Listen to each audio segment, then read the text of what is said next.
let's start with your film, Free Radicals. Almost at the beginning of this film, you brought up this phenomenon where in drawing, sculpture, and many other art forms, experimentation is kind of normal or expected, while in film, you actually explicitly label it experimental film. So, what do you think it means to experiment, and what does it mean to make experimental film? I think experimentation is quite normal for anyone that's curious about a medium or about the world. So you start using paint, drawing, or a camera, and you see what it can do, and you see what it does very naturally.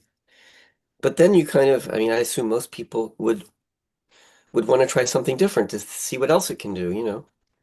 Like if you get a car, you want to see how fast it can go. So, um, these filmmakers who are featured in my movie were basically very curious to do something new and different for themselves, but also for the art of film, to try something new, and like an astronaut, to go somewhere where no one has gone.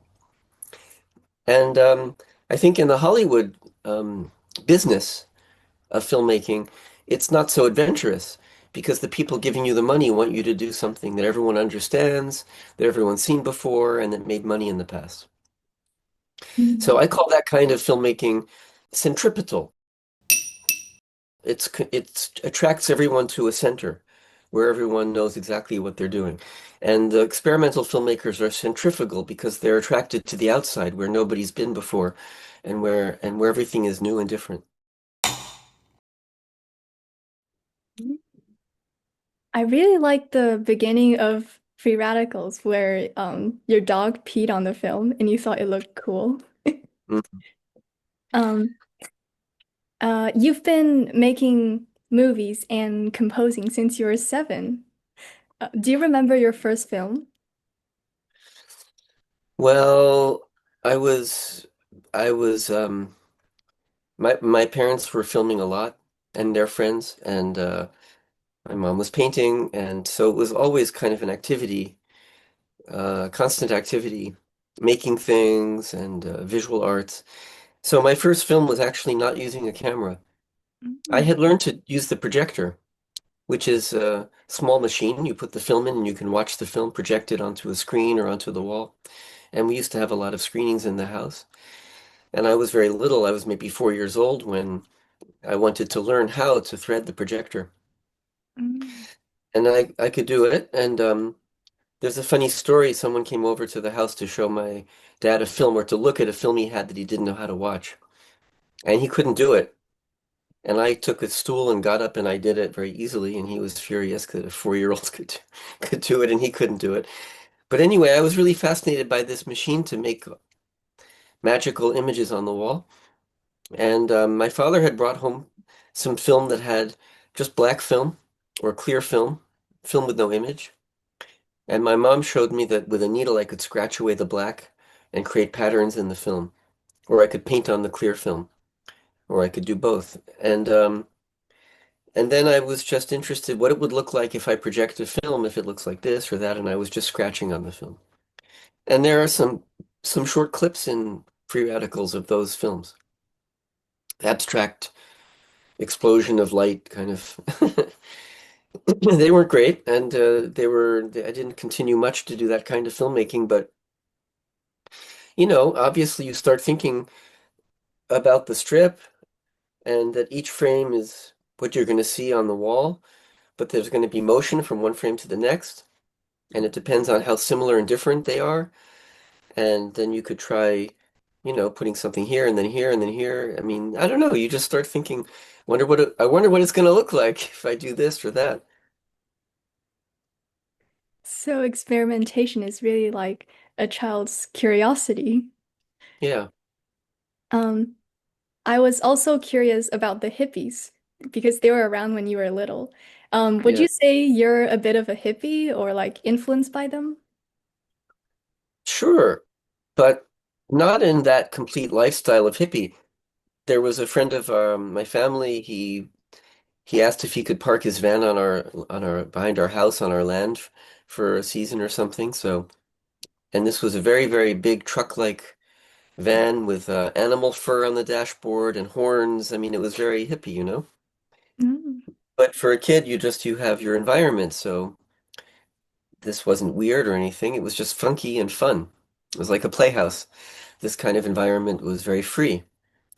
So um, that's how I assume most people were, you know, just everyone's eccentric, everyone's free, and everyone's artistic. But in fact, it's not really true, is it? Your film Free Radicals mentions how you grew up around experimental filmmakers and artists, many of whom went on to influence the art a lot. What are some experiences or stories from knowing these artists that left a deep impression on you? Well, um, you know, Free Radicals is a documentary, but I wasn't exactly planning to be in it at the beginning. So I was just trying to make a straightforward documentary, like a television documentary with a narrator maybe. And in the end, my producer said, you know, this is your story. This is a personal film. It should be experimental itself, and you need to be in it. And I didn't really expect or mean to be in the film, but so in the end, we did a different kind of film. And so I talked more about my personal story. But for the purpose of making it an entertaining documentary and having it work, um, I exaggerated a little bit the fact that there were filmmakers always around me. It was little by little. My father had a documentary series, and every week he made a movie, a half-hour film for television about an artist, not always a filmmaker. And that was actually why the television show that he had was interesting because every week was different. Could be a writer, a poet, a painter, musician, Broadway theater, filmmaker, photographer. And a lot of people were on the show because every week they had to put someone on the air. So he was always doing a film. And so sometimes I would go with him when he was filming somebody or somebody would come over. So yes, there were a lot of people around, but it wasn't like all day, every day. We went to visit Hans Richter. He lived about a half hour from where we lived. And Cecile Starr, who was a very important film critic and teacher and writer, she was close to him. And she was the one who pushed my dad to make something with him on television, to put him on television, to promote him, promote his filmmaking. So we went out to see him, the three of us, my mom, my dad, and me.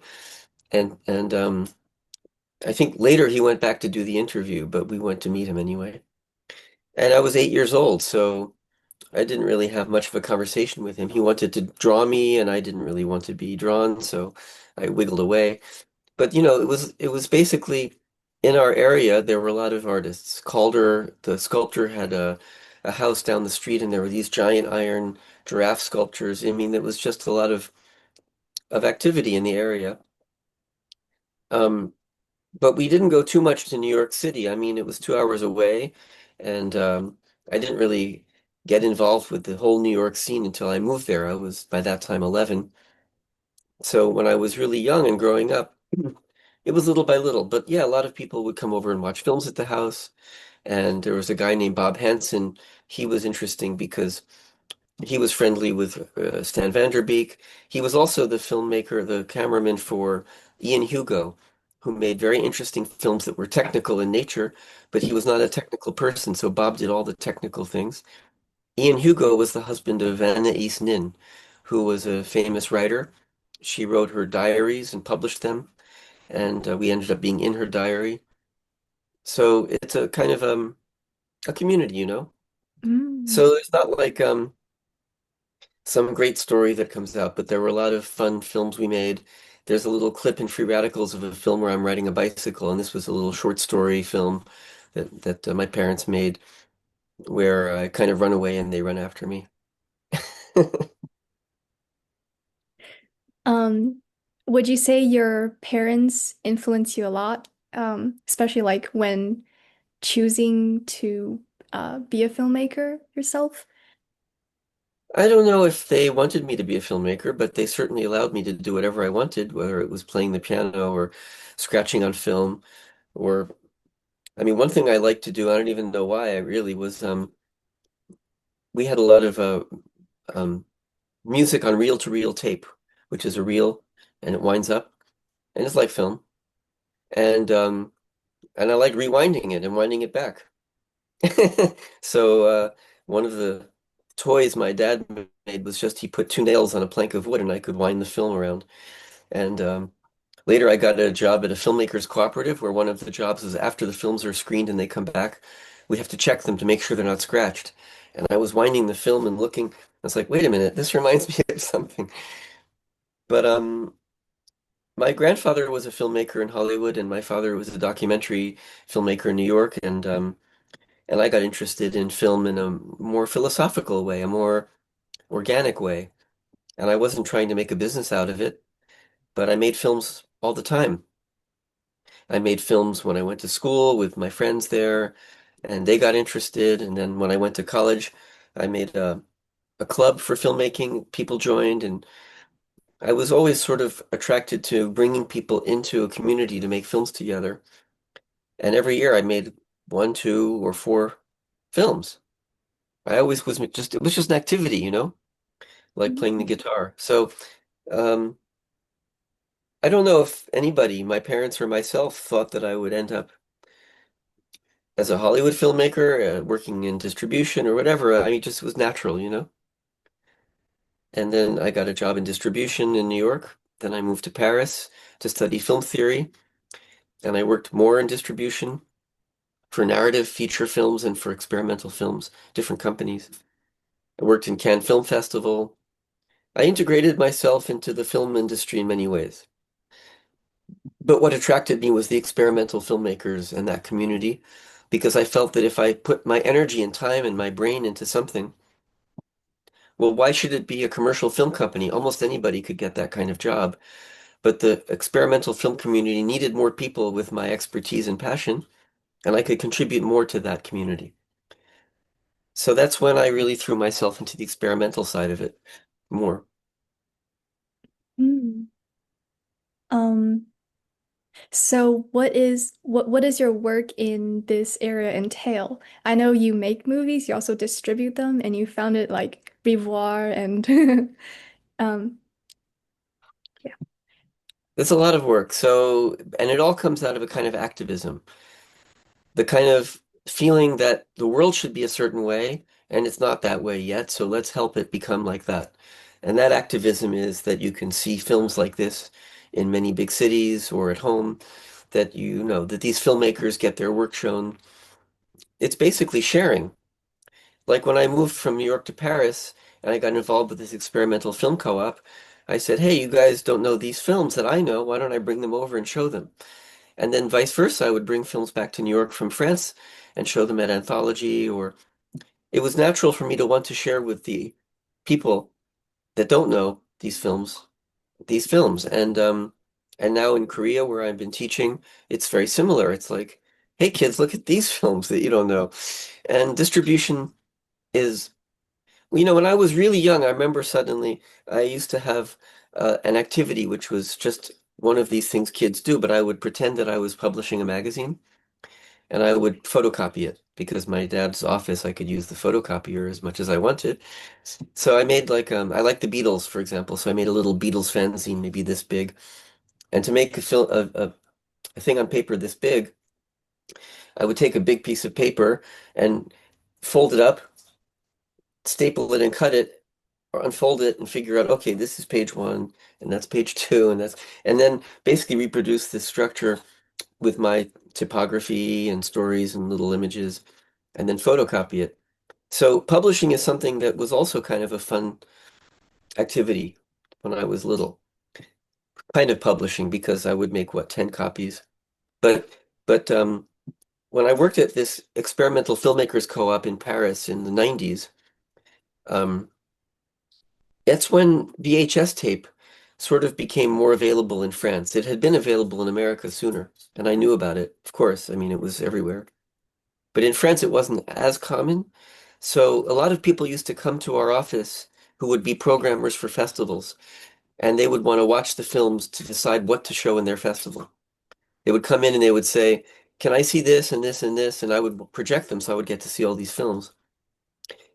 At some point, we said to the filmmakers, a lot of people are coming in to watch the films and they're getting scratched, so why not give us VHS tapes of your films so we don't have to show the actual films to the programmers, we can show the tapes. And one person who was an important person because she was Maya Deren's third husband's third wife. Maya Deren is a very important experimental filmmaker. And she didn't really get the question, so she said, "Oh, you should definitely publish the films on VHS," which wasn't what I was asking, but I was like, wait a minute, she's giving us the rights to Maya Deren films on home video. That's pretty great. We should do it. I'd worked in other companies that had a home video department, like Orion Home Video, UGC Home Video. So I said to my friends at Lycone, let's make Lycone video. And they didn't really want to do it, but they said, you can do it and, we'll help you. And so that's when I started my company, which became Revoir. And again, it was like, if we don't do it, if the filmmakers themselves don't do it, some company that doesn't really care about these people will do it. And it's going to happen whether we like it or not. We didn't really love video. Maybe you've heard about the this kind of long feud between video makers and filmmakers about the quality, or about filmmakers who shoot on film or who shoot on video. Now it doesn't matter because everything's changed. But for a long time, people who shot film were against video. They felt video is cheap and ugly, and anyway. For what it's worth, I said, if we don't do it, someone else will, and we really care about these filmmakers, and I was interested in the publishing aspect as well, making the covers, making booklets. So that's when I started. It was 1994. I'd been in Paris about 6 years. I met a lot of film people and seen a lot of films and been invited to juries already, and I felt I knew quite a bit about the topic, and I had a lot of access to filmmakers because this distribution outfit was nonprofit. It was it was association. It was a cooperative. All the filmmakers were members, and we took turns helping out. But everybody was there, so I had access to a lot of films and people, and so I started this company very simply, very small, just me. And little by little, I put out more and more VHS tapes, and eventually it grew. Now I have DVD, Blu-ray, and VOD. But yeah, after about 4 years, after I started the company, um, I was pretty much working on two companies full time. So they said, why don't you're too busy, you're not working well anymore here, and you should just do that. So we arranged it so that I could leave the company and get some unemployment insurance and just work on Revoir for a couple of years. And so I just started working at home. Other things came later and also just as naturally and in the same spirit of activism, the same feeling like there's we have to do it. There's no choice. It's a necessary thing. Um, we started getting these tapes into big shops, and people were more and more interested in you know having them, selling them. But I went to an art fair. A friend of mine showed her photographs in an art fair, and I visited. And I saw paintings and sculptures, even video, photography, all kinds of stuff, but no films. Like none of the kinds of stuff that I was distributing were being shown. None of the artists that I was working with were invited, and it was just kind of absent. And I said to my friend, why is there no filmmakers here? I mean, it's really weird. I'm sitting on all these filmmakers that are great, important, historical. Their work is strong. Everyone who comes to this art fair should know about it, and they don't. There's like, film is not in the art world. And this hit me like, what's wrong with this? Like, what's wrong with this picture? And what can I do to help? So at that time, Jonas Mekas, who was a really important filmmaker and great friend, was on his way to Venice, where he was invited to be the first artist at the first Lithuanian pavilion in the Venice Biennial, where every country has a pavilion, but Lithuania hadn't had one. So they started it in 2005, and they invited him to be their first big artist, and he filled it with films, his films. Okay, some were flat screens on the wall, some were projected. There were some still pictures, there were a video monitor installation, but it was all work that he'd done on 16 millimeter anyway. So when I was headed down to Venice on the train, it's a night train, and I went to the restaurant car to try and eat something. It was closed, but I ran into an old friend who was also friends with Jonas, and I said, "Isn't it amazing? Jonas in Venice." And I said to him, I went to the FIAC and there was no film there. And I think it would be really important just to bring a projector and show films. He said, "Oh, it's a great idea. You need to talk to the director of the art fair, Jennifer Flay."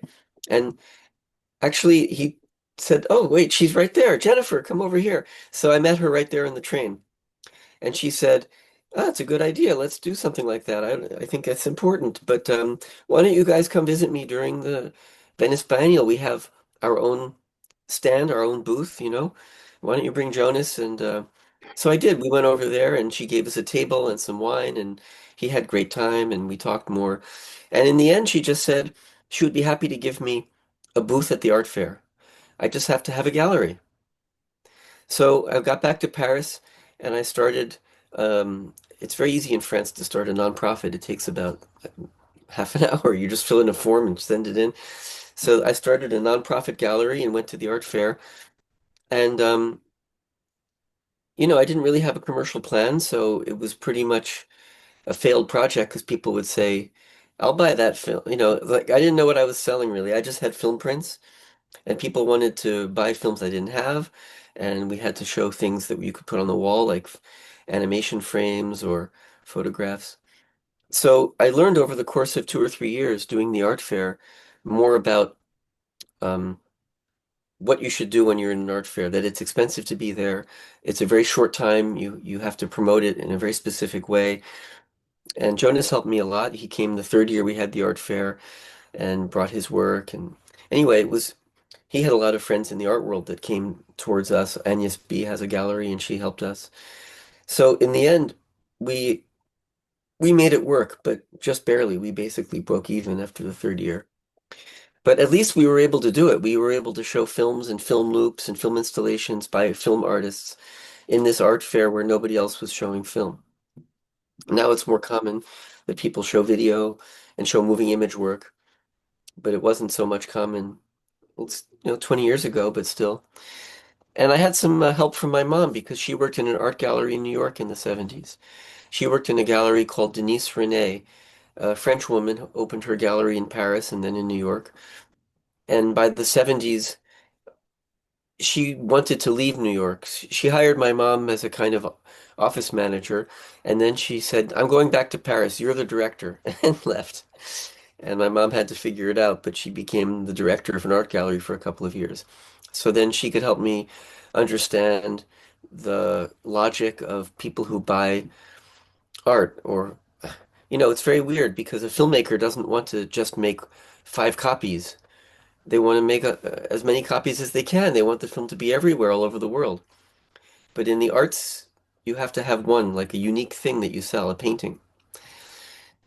So it's kind of a paradox. And when I interviewed Ken Jacobs for my movie, Free Radicals, he said, you know, I once he asked me, he said, the Pompidou Center wants a new print of my film. What do you think I should charge them? I said, what you should do, Ken? You should make a limited edition, like 5 copies, and sell and sign and number them and sell it for like $20,000. He said, that's art world bullshit.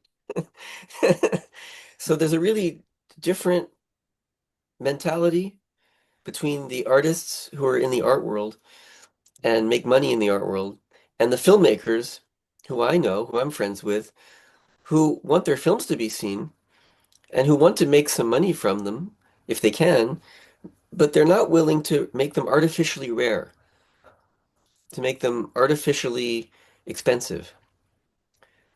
Um, but it's to their detriment that they refused to be in the museum scene back in the 60s, and the video makers right away got into the museums. Namjoon Paik and Gary Hill and Bill Viola became rich and famous artists making videos, because right away they accepted the idea of making a unique piece, an installation, uh, numbering them 1 to 5 and selling them for high prices. The filmmakers were always into the cooperative scene, getting their films into the movie theaters, like normal film distribution, where you have 2,000 theaters showing your film around the world. But of course, experimental filmmakers don't have enough of an audience and enough of a box office, so no distribution company makes money with those films. So in this in this logic of experimental film being kind of like film, but not in the film industry, kind of like art, but not in the art market, we end up in this no man's land, in this very strange in-between space where there's no business dynamic. There's really no serious money. There's also no power to be had, you know? Mhm. So you don't have this sort of dirty, like the art world is really dirty. The art world is really unhealthy. Um, but the filmmakers, they have their communities and they start labs. They start cooperative for distribution. They share their films. They start festivals. They don't live really from their work, which is unfortunate, but at least they have a really strong community of friendships and of inspiration and of sharing their art with themselves, with each other, and then with the public. That's what attracted me. Wow. That's honestly a little hippie. Um, when which is there a filmmaker that influenced you a lot when making your own works? It's interesting because I made my own work so little when I was little. I didn't see a lot of, I mean, I saw a couple of films, of course, but they didn't inspire me directly because they were films that you needed to have. Let's say John Whitney is a filmmaker from California who made computer animation. Well, I didn't have access to that kind of equipment. But anyway, I started making films with my resources, which is basically a Super 8 camera and a little bit of film and landscapes. My little toys as a kid, I would animate them. So I just made films that I was interested in seeing what they would look like and capturing moments. But later it turns out that a lot of other filmmakers had similar inspirations, and their films, you could say, are similar to mine, or mine are similar to theirs. When I see Jonas Mekas films now, I think our style is similar. However, I didn't see his films until after I was distributing them in Paris, and that was I was already like 25 years old and I'd already made films for 15 years or more. I didn't get my style from him, but maybe in some way we use the camera in a similar way. We have to save money, so we have to save film. So we don't shoot long takes like Warhol. We shoot like little blasts, like click, click, click, grr, you know. We capture what we can without using too much film. And and also exploring visually. I remember when I was really young, I had asthma. I didn't want to really run around outside like the other kids. I would stay home mostly. But if I walk around outside and go click, click, click very slowly with the camera, it speeds up the action, right? So when I project the film, it looks like I'm running around. And I would do a lot of click, click, click in the car, driving somewhere. In the passenger seat, I would look out the window and make accelerated motion. So it was really fun to do things like that. And a lot of other filmmakers do that kind of thing too. So I would say that there is a commonality between some of my films and other people's films. Um, so there are four kinds of strategies I was interested in my filmmaking as I got older. And the first was I was taking a class in Paris about photography and cinema, but it was a theory class, not a production class. And the the whole school was theory, it was semiology, it was philosophy, film Mhm. theory. And he gave us an exercise to make a series of photographs that have something cinematic about them. He said, put one eye on photography and one eye on cinema and make a stereo image, what comes out. And so the students had to make a photo project that was something about cinematic ideas. And I said, can I make a movie that's photographic? He said, that's too complicated. But I did it anyway because I'm more used to making film. For me, it's very easy. So I made a film called Number Four. just because it was the fourth film I'd made that year. And it was one roll of film, one roll of Super 8 film, which is 3 minutes. And I shot it almost frame by frame. And I took some photographs first, but I used the still camera as a photo camera, meaning I took a shot looking down a road and then another shot and then another shot so that if you were to flip the photographs, you'd move down the street. And and I started by putting the first photograph on a wall in Paris, and I filmed it for about, I don't know, 4 seconds. And then I zoomed in a little and changed to the next photograph and filmed it for about 3 seconds. And then I did the next one a little closer, about 2 seconds. And I got faster and faster and closer until the photo filled the frame. And then I started shooting frame by frame, basically animating those photographs so that they start moving down the street in real time.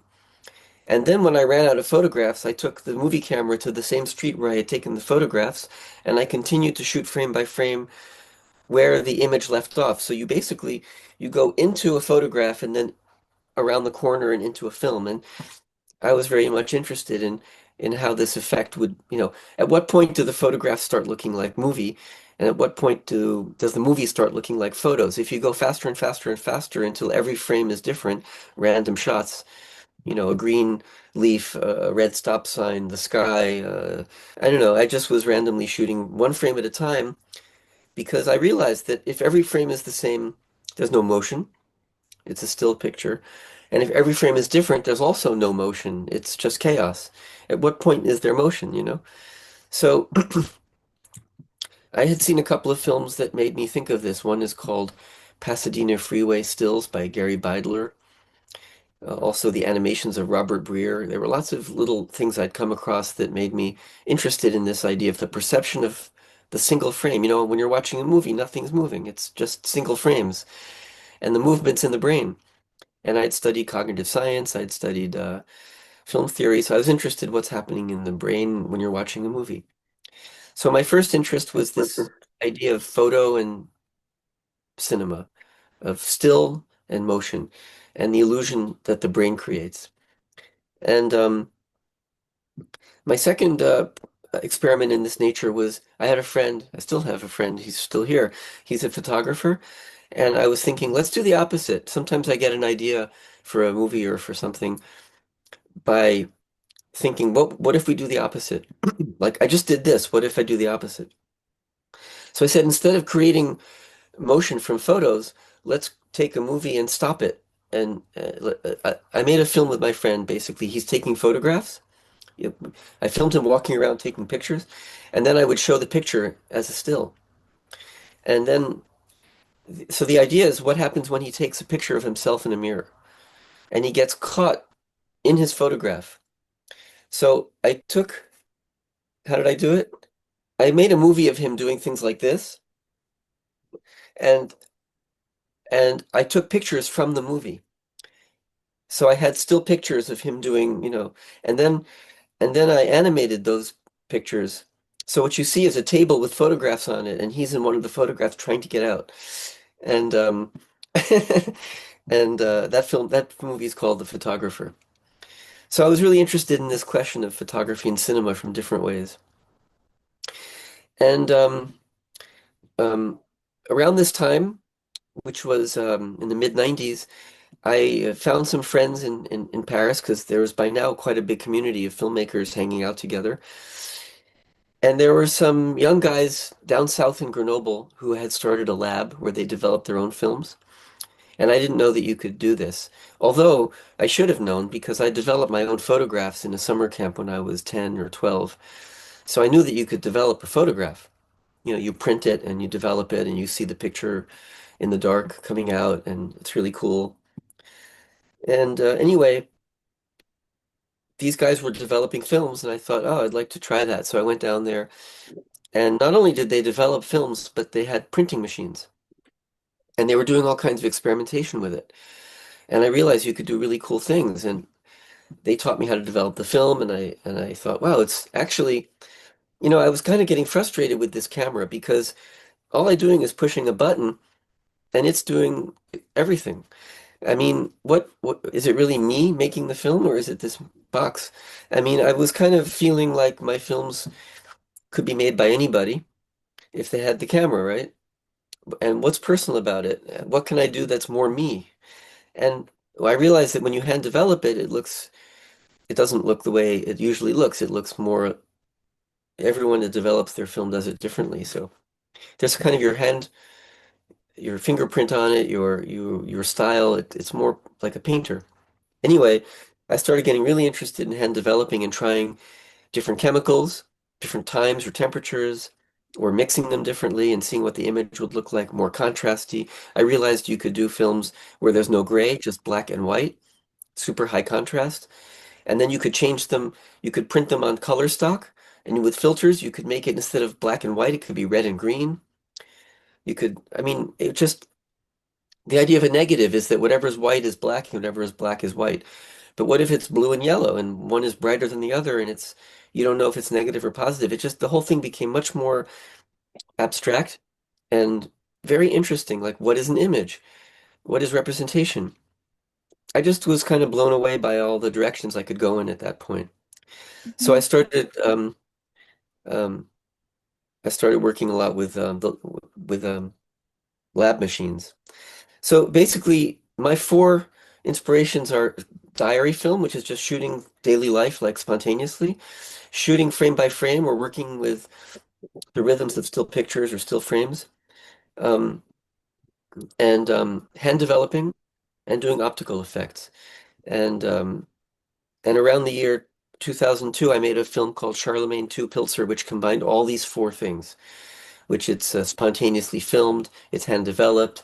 I printed it onto high contrast stock, and then I filtered all the colors and did something about the music. I mean, it was really a much more mature film with many ideas.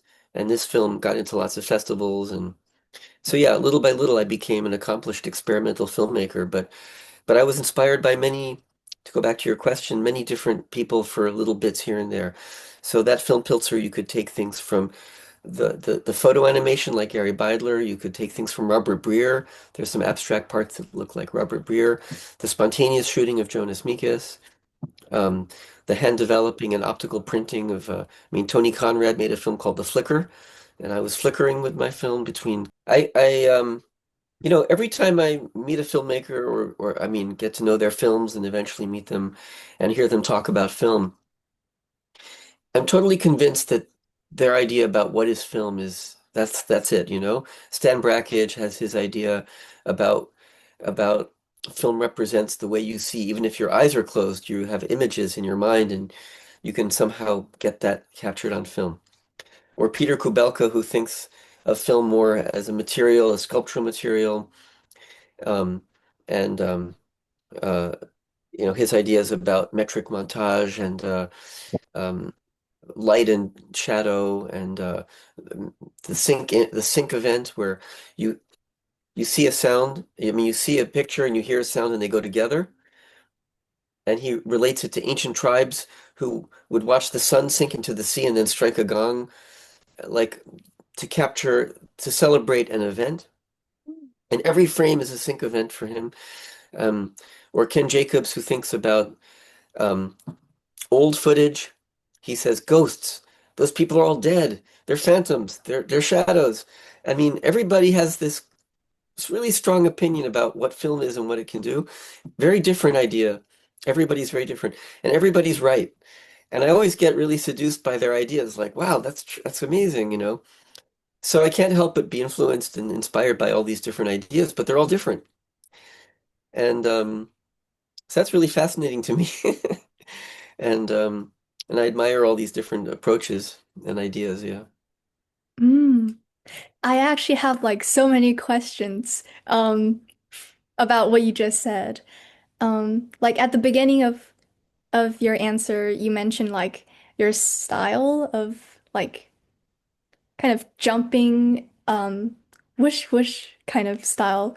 Um and uh I actually noticed it in a lot of your more recent films. Like when you're shooting a filmmaker in their studio, you could see it kind of looks like a long shot was cut apart and then pieced together. And then sometimes there's like movements looped. Um, so like did you keep that style from your childhood, kind of? I developed it a lot. I remember my father always saying, watching our movies, he would say, "Hold the camera still, hold still." But but I was excited by the energy and the swooshing motions. So of course I was not a good filmmaker. I mean, I didn't hold the camera still. I was like, but I think my now my style is to try and capture perceptual moments.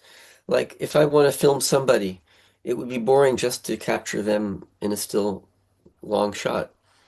So I try and capture details in their face or play with the light or, do something cinematic, doing something where it's my way of filming them more than just who they are. Um, of course, it's a combination. But yeah, when I'm inspired to pick up the camera and shoot something, it's half the thing and half me. The gestures and the actions that I do when I'm shooting. And yeah, and none of those shots were, as you say, it looks like it's cut or looped, but it's just the way I shot it in the camera. I don't edit it. Mm. And also more about photography and film.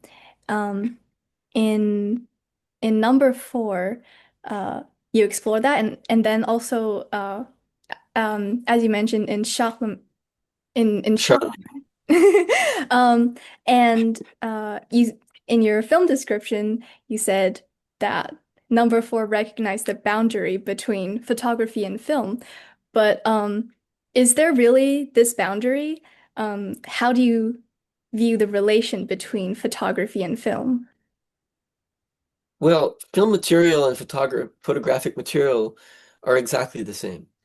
When you put a roll of film in your still camera, 35 millimeter film, 36 exposures, it's a roll of 35 millimeter film identical to what you would put in a movie camera. Um, the difference is what the camera is doing. A still camera is designed to take one shot at a time. You can't go very fast. You can go click, click, click, but you can't really do it very fast. Of course, digital cameras, it's different, but in still cameras with film and in movie cameras with film, the movie camera is designed, the film first goes vertically, not horizontally, and it goes 24 frames a second or 18 or whatever. So, it just every frame is a slice of time. I was interested in this idea of a slice of time because it's like a loaf of bread.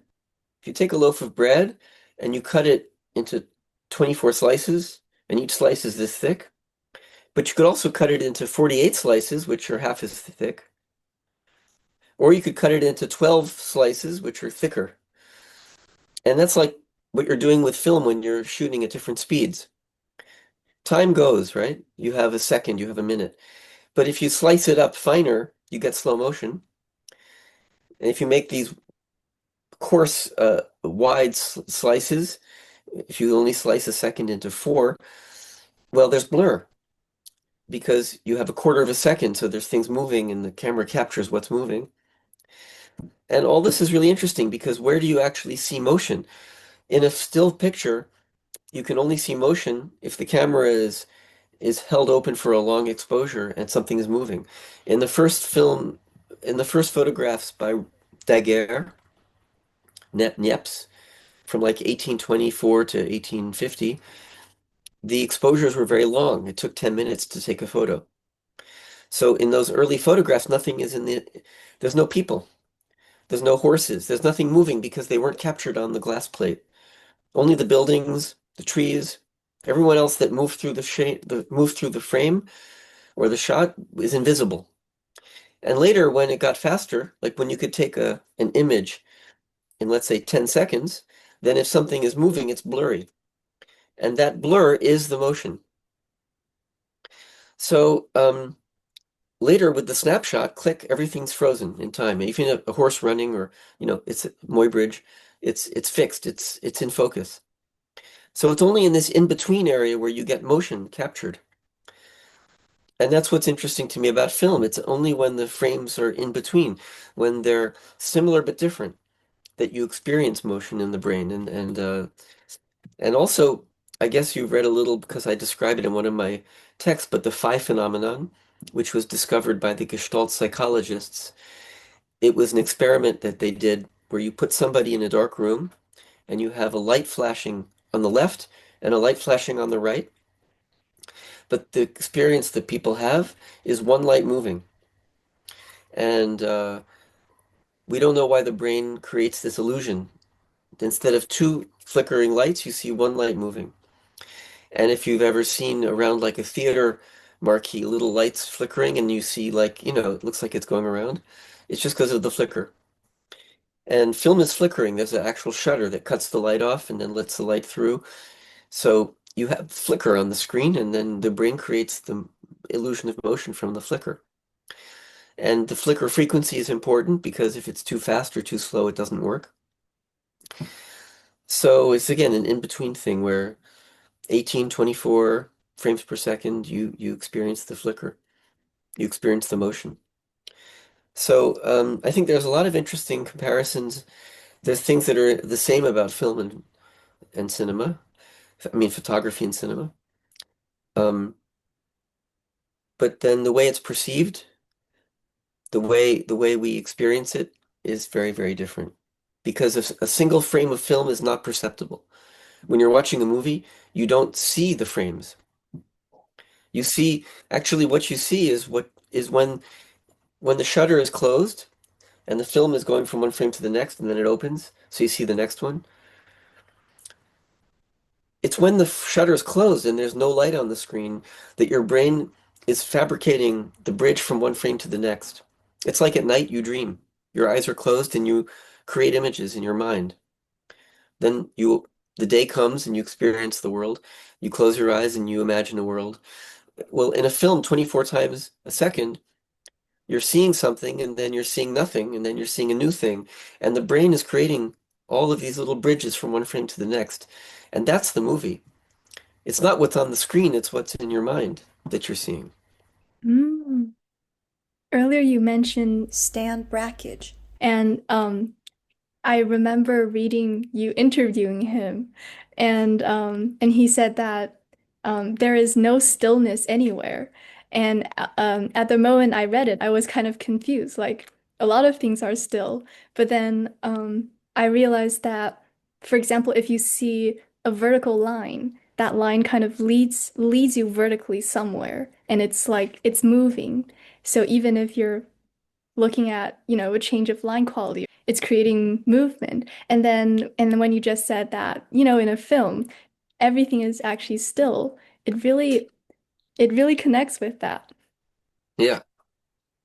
No, it's very interesting. In the real world, if you stare at something, even your eyes, your brain, everything's moving. And, you have like frames in your mind of perception. The photosensitive neurons in the retina are refreshing. I mean, everything is like film, maybe on the order of thousands per second, 10,000s per second.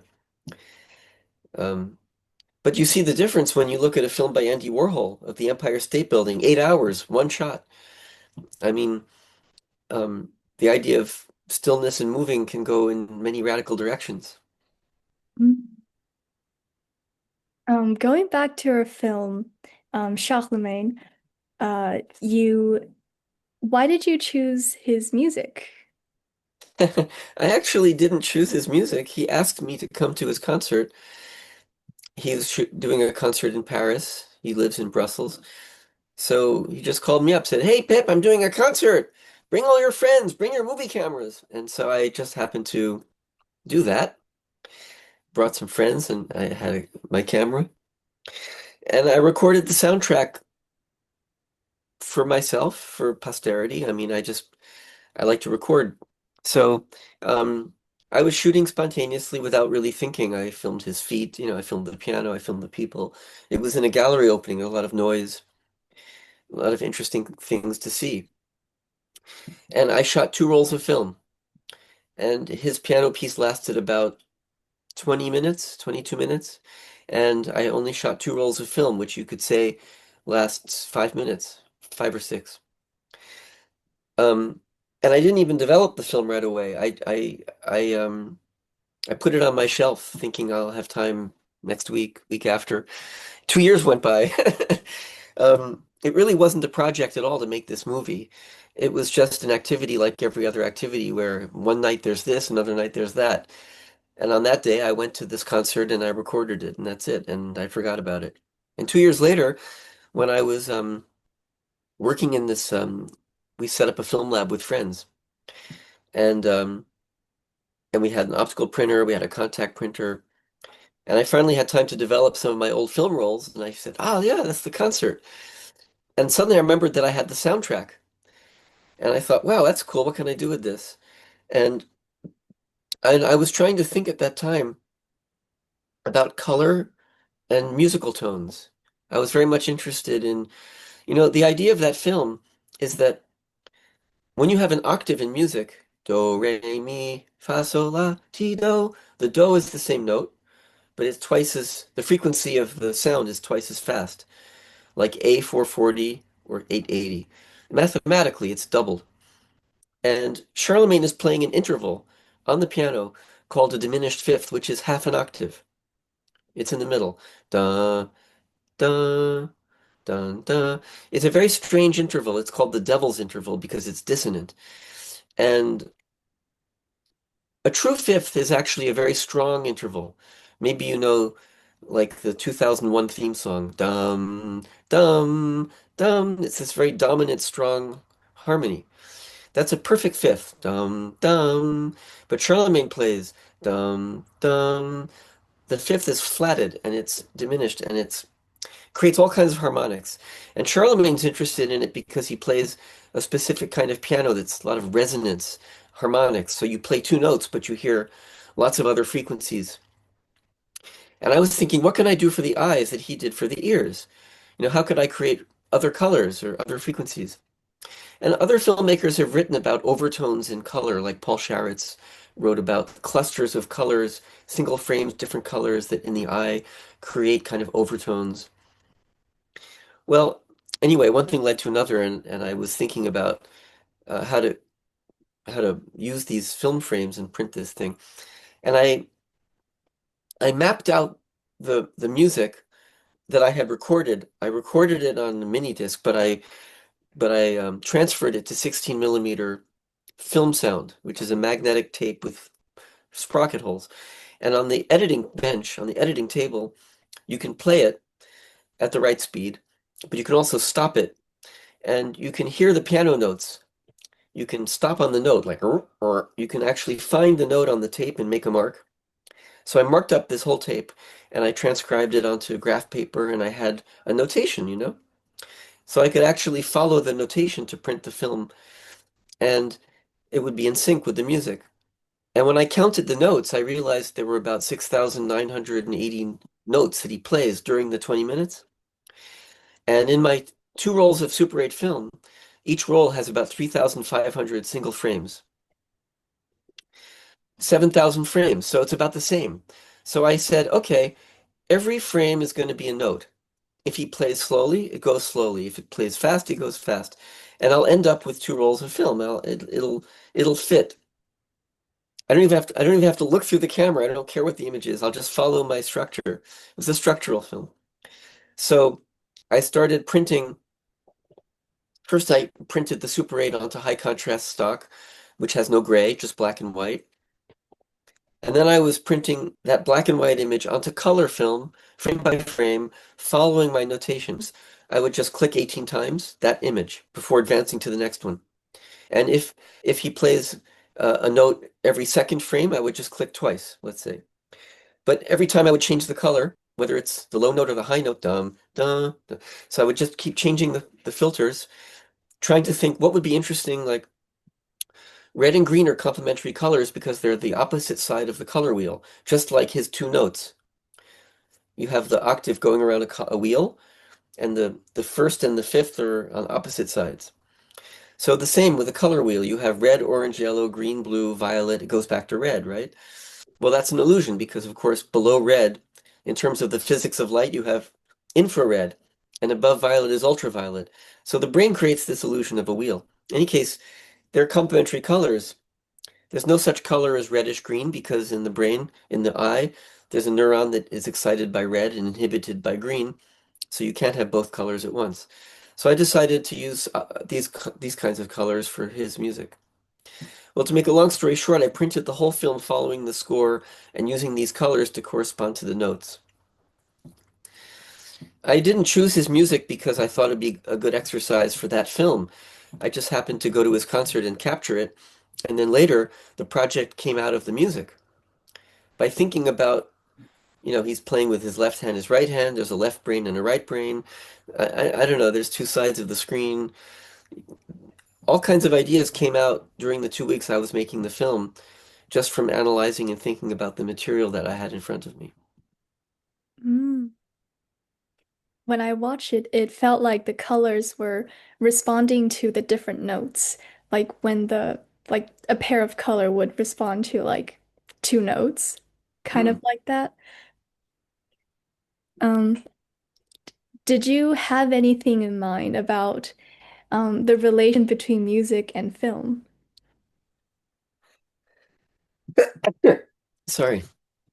The relation between music and film, of course, is very interesting to me, but it's really about the relation of musical notes to colors that I was thinking about in this film. Of course, rhythm is also really important. Patrick Bokanowski, who's a very good friend and filmmaker, studied drums, like a kind of Iranian drum, and he said that this gave him insight into filmmaking. He said filmmakers have to study drumming because film is rhythm. Oh. So for me, it was interesting to think about the colors as a physical stimulation to the eye and the music as a physical stimulation to the ear and what's happening in the brain with the input from the eye and from the ear. And basically this was my this is what I was exploring in that movie. And as I said, I've studied cognitive science, and so I've learned a lot about how the eye works and how images travel from the retina back into the brain. And that film and another film called Faux Mouvement or False Moves is based on that research.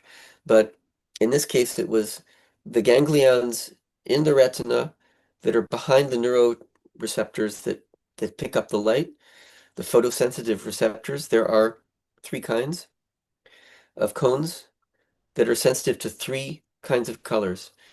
And it's not exactly red, blue, green, it's different. But in any case, certain frequencies of light, certain 440 nanometers per second wavelength of light gets picked up by one of these neurons and another and another. These three neurons send impulses to these ganglions, of which there are um, two. There are two kinds of ganglions. The ganglions are excited by one or another of these neurotransmitters and inhibited by others. So these two ganglions can distinguish four colors, basically. One of them is responsible for red and green, and the other for blue and yellow. So based on the inputs from the three photoreceptors to these two ganglions, the brain in the back of the head, the occipital lobe, receives information about four colors: red, green, blue, yellow. And the dosages, how much is red, how much is green, how much is blue, how much is yellow. So there's no such color as reddish green because they can't be mixed, and same with blue and yellow. And from those four parameters, you get all the colors. And that's how color vision works. And so in the film material, you have three layers in the emulsion of film: cyan and yellow and magenta. It's kind of like when you print with inks. You have four kinds of inks. You have black, yellow, cyan, and magenta, and you get all the colors. So in the film material, you have these colors, and in the eye, you have receptors for these colors. So there's a very direct relationship between the way color vision works in the eye and in the film camera, and um, and the music for the ears, it's sort of similar. With just two notes, you have all these other notes coming out of them. So I was interested in what I could explore in this process through my film. Mm. Um, many filmmakers didn't actually go to film school, and they just started shooting. I guess that was also the case when you were very little, although you later went to study film. Um, do you think filmmaking can be taught?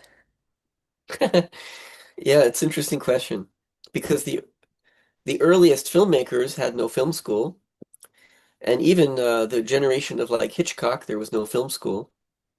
You just apprenticed with other film directors, and you learned on the set, and you tried it yourself. So yeah, D.W. Griffith invented the iris, whatever. I mean, there was no film school, and some filmmakers, like I remember Jonas saying, "Don't waste your time, don't waste your money, just make films." Even Kubrick said that. So there was an interview with Jonas for young filmmakers, and one of the things he said is, "Don't listen to anybody, don't even listen to me." So there's a kind of contradiction, and there's a kind of refraction, like don't like refusal, a rejection of that art can be an education. But what's important, of course, is seeing a lot of other art. So when you're learning to be a painter, you go to all the museums and see all the paintings that you can. And then you try and replicate, you go and you try and replicate the masterworks by yourself. So maybe a good film school would be to try and like reproduce famous films or famous shots in films so that you can manage to create those shots yourself, and then you go and you make your own movies. But now I'm teaching. I never wanted to teach before because I figure if I'm going to spend my time and energy doing something, the result should be something that outlives me or that can travel fa farther than me. A movie, a book, something that can touch others in other places and in other times. And if you're teaching, you're just in a room with 30 people and that's it. You spend all this energy on just 30 people and then after 3 months it's over. So that's why I never really wanted to do it. But now I realize doing it, it's actually quite a nice job to have.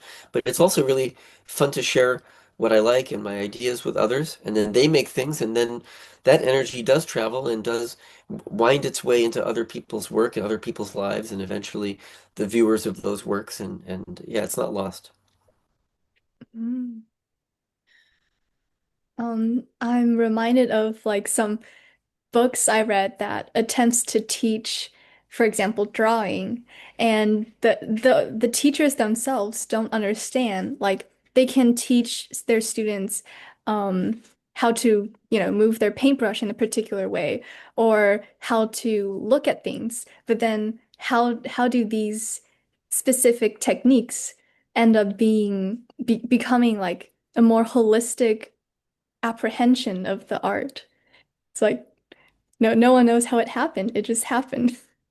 There are different kinds of film classes that people can take in the school, right? So some professors say do it this way and others say do it that way. And then you learn from the contradictions. And I teach different classes myself. I teach theory, I teach experimental film, I teach a workshop class where the students have to make a film every week. And they're in groups and they change roles. So you can be director and then camera and then editor. I mean, it's very interesting.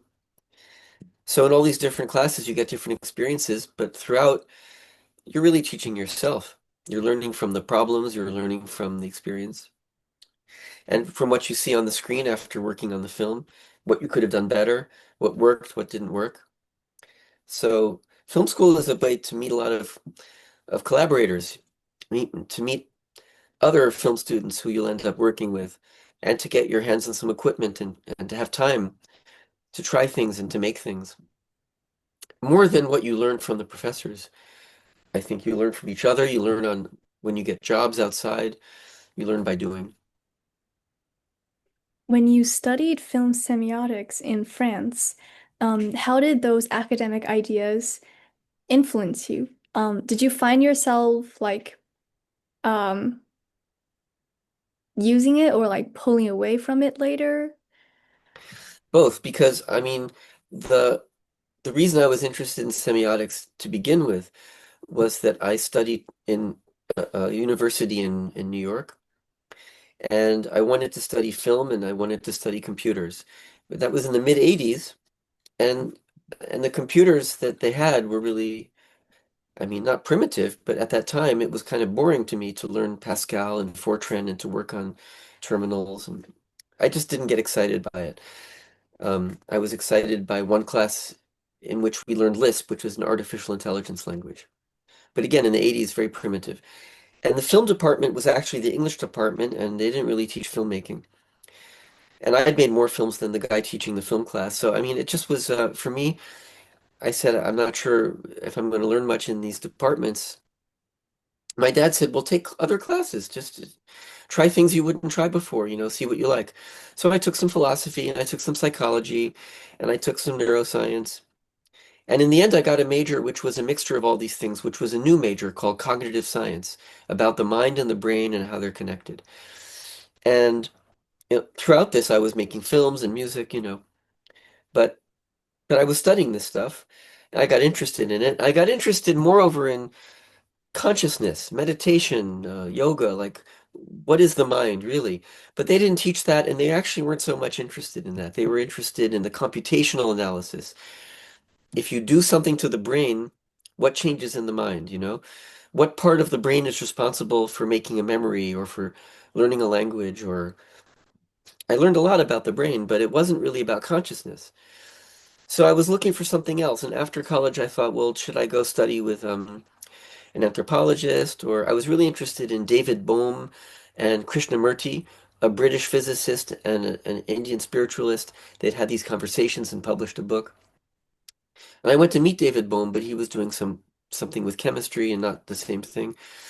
He said, "Oh yeah, you're interested in that? Me too." But in the end, I really didn't know what direction to go in. Um, but one of my teachers at that school said, if you've been studying French, which I had been, and if you're interested in film, which I was, and in semiotics, which I'd learned about a little bit, you might like this program in Paris, which is about film semiotics.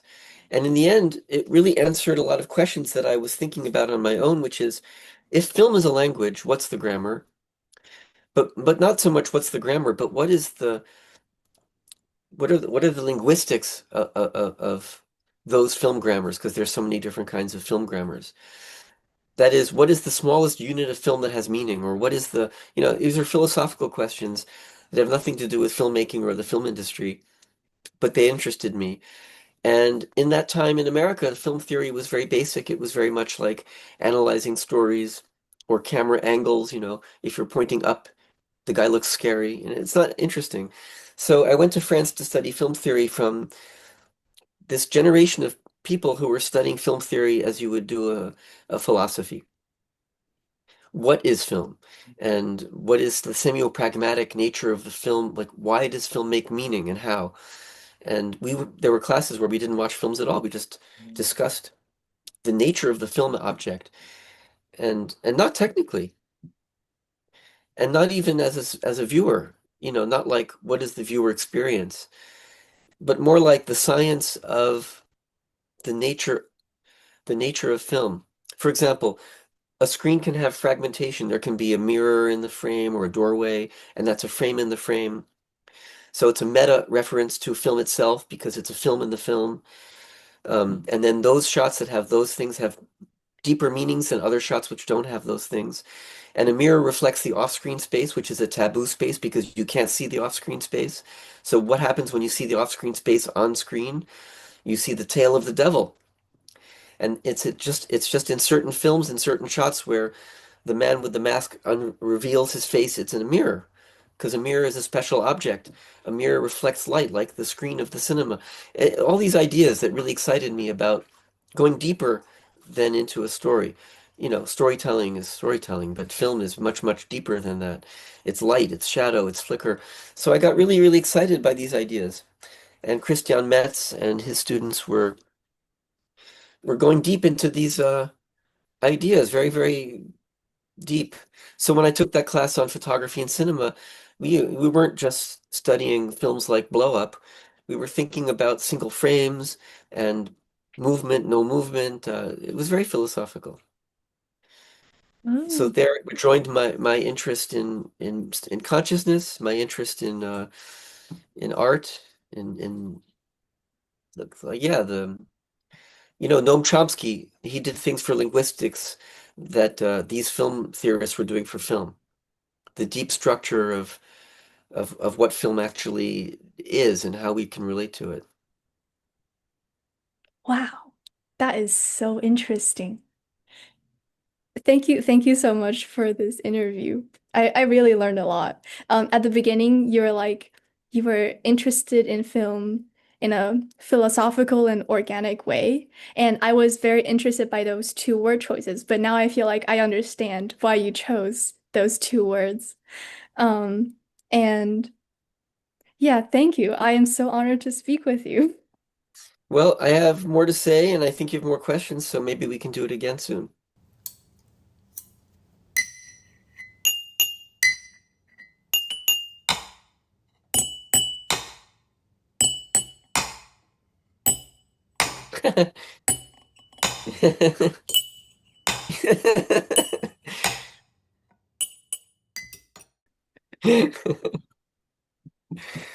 Okay, bye.